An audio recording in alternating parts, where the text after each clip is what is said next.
सासू माँ को मरे हुए 5 महीने हो चुके थे और मेरे ससुर जी बहुत अकेले रहने लग गए थे। वह बहुत दुखी रहते थे और उनका किसी भी काम में मन नहीं लगता था। थोड़े दिनों बाद मैंने नोटिस किया कि वो मुझको अजीब तरह से देखते थे। मैं उनके इस व्यवहार से बहुत परेशान हो चुकी थी। फिर एक दिन मैंने सोचा, अगर मैं ही ससुर जी को खुश कर दूं तो घर की बात घर में ही रहेगी और किसी को पता भी नहीं चलेगा। और इसीलिए मैंने एक दिन हेलो दोस्तों, आज की इस रोमांचक कहानी में आप सबका स्वागत है। मेरा नाम शिखा है और मेरी उम्र 25 साल है। मैं एक शादीशुदा औरत हूँ। मेरे पति का नाम आकाश है और वो एक प्राइवेट कंपनी में नौकरी करते हैं। हमारी शादी को लगभग 3 साल हो गए हैं, लेकिन अभी तक हमारे कोई भी बच्चा नहीं हुआ है।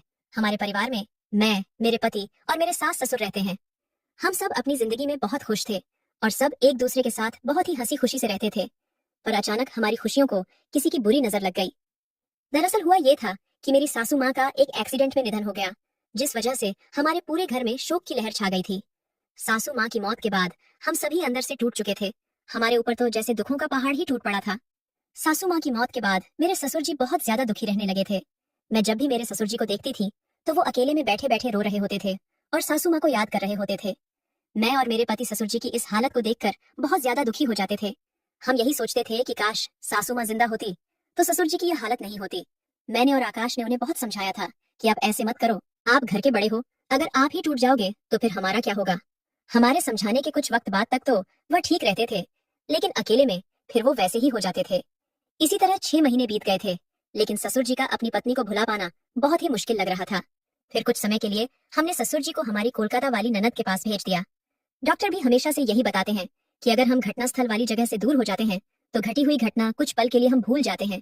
मेरे ससुर जी करीब 2 महीने तक कोलकाता में रहे, पर जब वह वापस आए तब भी हमें उनमें कोई बदलाव नहीं दिख रहा था। उनमें वैसे तो कोई बदलाव नहीं आया था, पर हाँ, मैंने उनके व्यवहार में एक अजीब सी बात नोटिस की थी।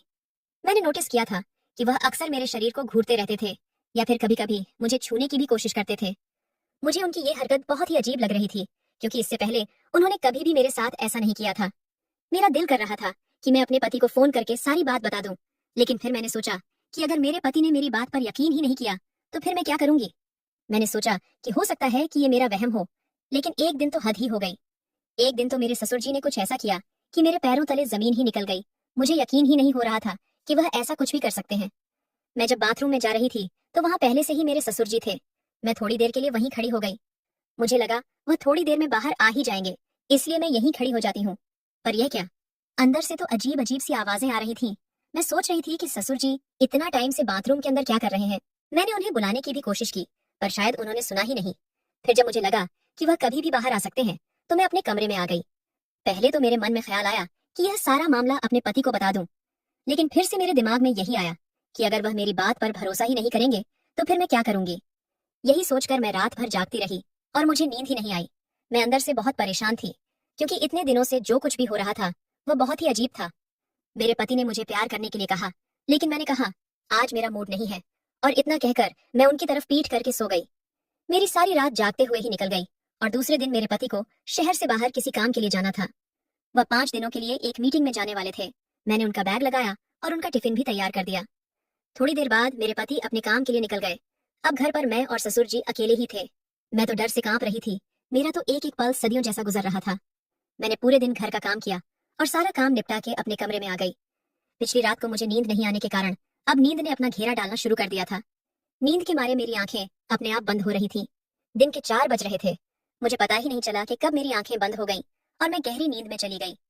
मैं वैसे तो साड़ी ही पहनती हूँ, लेकिन कुछ दिनों से ज्यादा गर्मी होने के कारण मैं सलवार कमीज ही पहन रही थी। मेरा पूरा शरीर पसीने से भीगा हुआ था और मैं अपने कमरे में आकर पंखे के नीचे लेटी हुई थी। करीब 1 घंटे बाद मैंने महसूस किया कि कोई मुझे अजीब तरह से हाथ लगा रहा है। पहले तो मुझे लगा कि शायद मैं सपना देख रही हूँ और सपने में मैं अपने पति के साथ हूँ, लेकिन फिर मैं एकदम से हड़बड़ाहट में उठी और अपने कपड़े ठीक करने लगी। मैंने देखा कि मेरे ससुर जी मेरे बगल में बैठे हुए हैं।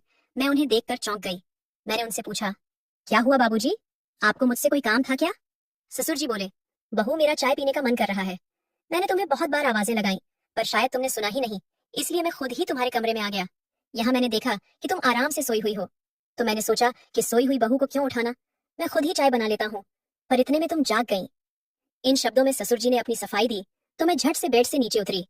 मेरा दिल जोर जोर से धड़क रहा था। मैंने अपनी चुनरी अपने सिर पर लेकर कहा, बाबूजी आप अपने कमरे में जाइए, मैं वहीं पर चाय लेकर आती हूँ। मेरा इतना कहने भर से उनका दिल टूट गया था। फिर वह अपने कमरे में चले गए। करीब 15 मिनट बाद मैं उनके कमरे में एक कप चाय लेकर गई।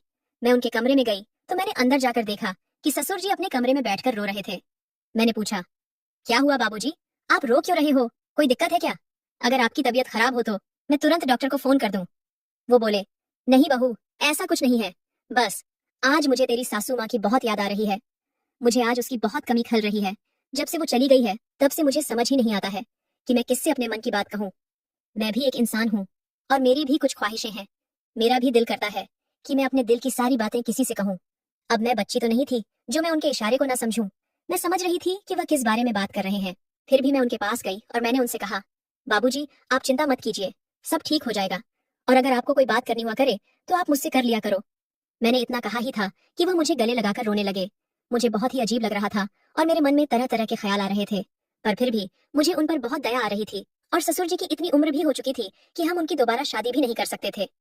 अगर हम उनकी दूसरी शादी कर भी देंगे तो हम किसी को मुंह दिखाने के लायक भी नहीं रहेंगे, हमें समाज से बर्खास्त कर दिया जाएगा। इससे तो बेहतर यही है कि घर पर ही इस समस्या का कोई हल निकाला जाए। एक बार तो मेरे मन में आया कि अगर मैं ही ससुर जी को खुश कर दूं तो किसी को पता भी नहीं चलेगा और घर की बात घर में ही रहेगी। मैंने दिल पर पत्थर रखकर उनका न्योता मन ही मन कबूल कर लिया था। फिर मैंने उन्हें नहाने को कहा और उनके कपड़े वगैरह निकाल कर उनको दे दिए। थोड़ी देर बाद वह नहाकर वापस आ गए। उन्होंने बनियान और नीचे टॉवल धोती की तरह लपेटा हुआ था। वह मुझे देखकर थोड़ा सा मुस्कुराए और मैं भी उनकी इस हरकत से हल्का सा मुस्कुरा पड़ी थी। फिर अगले दिन जब मैं सुबह की चाय देने उनके कमरे में गई तो मैंने देखा कि वह शायद तौलिए को लपेट कर ही सो गए थे। मैंने हल्के से दरवाजे को धक्का दिया तो दरवाजा पहले से ही खुला हुआ था और ससुर जी बनियान पहनकर सो रहे थे। उनकी इस हरकत से मुझे गुस्सा तो बहुत आया, लेकिन मैंने उनसे कुछ कहा नहीं और चाय देकर वापस किचन में आ गई।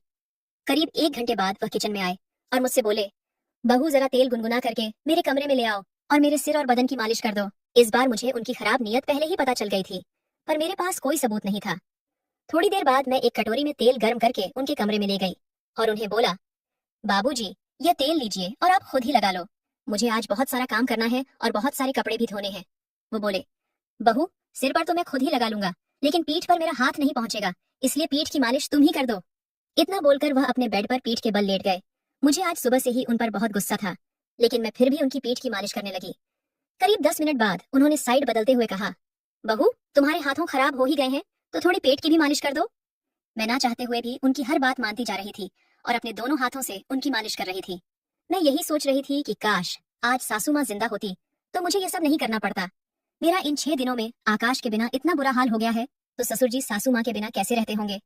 मैं इसी सोच में इतनी डूबी हुई थी और सब कुछ वहीं छोड़कर अंदर भाग आई थी। थोड़ी देर बाद ससुर जी भी मेरे कमरे में आ गए और बोले, क्या हुआ बहू, तुम सब कुछ छोड़कर यहाँ क्यों चली आई? क्या तुम्हें आकाश की याद आ रही है? क्या तुम्हारा उसके बिना दिल नहीं लग रहा है? तुम मुझे बताओ कि तुम्हें क्या परेशानी है। तुम्हें जिस चीज की भी कमी होगी वह मैं तुरंत पूरी कर दूंगा। मैं तुम्हें अपनी बेटी ही मानता हूँ और मैं तुमसे अपनी बेटियों की तरह ही प्यार करता हूँ। मैं ऐसा कभी नहीं चाहूंगा कि तुम किसी भी तरीके से दुखी रहो। आखिर तुम भी मेरी लाडली बेटी हो। मैं उनके पैरों में गिर गई। मैंने कहा, ससुर जी मैंने आपको बहुत गलत समझा, मुझे माफ कर दीजिए। मैं इतने दिनों से यही सोच रही थी कि आप मुझ पर बुरी नजर रख रहे हो और इसीलिए मैं आपसे दूरी बना रही थी। पर अब मैं समझ पा रही हूँ कि जब आकाश को गए 5 दिन ही हुए हैं और मैं उसके बिना इतना परेशान हो चुकी हूँ तो सासू माँ को मरे हुए तो बहुत समय हो चुका है। अगर मैंने आपका दिल दुखाया हो तो आप मुझे माफ कर दीजिए। अब से मैं आपकी हर तरह से देखभाल करूंगा और आपकी बेटी बनकर रहूंगी। कमेंट करके जरूर बताइएगा कि आपको ये कहानी कैसी लगी। अगर आपको ये कहानी पसंद आई हो तो इसे लाइक करें और अपने दोस्तों के साथ भी शेयर करें। आगे भी ऐसी रोमांचक कहानियों के लिए हमारे चैनल को सब्सक्राइब करें और बेल आइकन दबाना ना भूलें।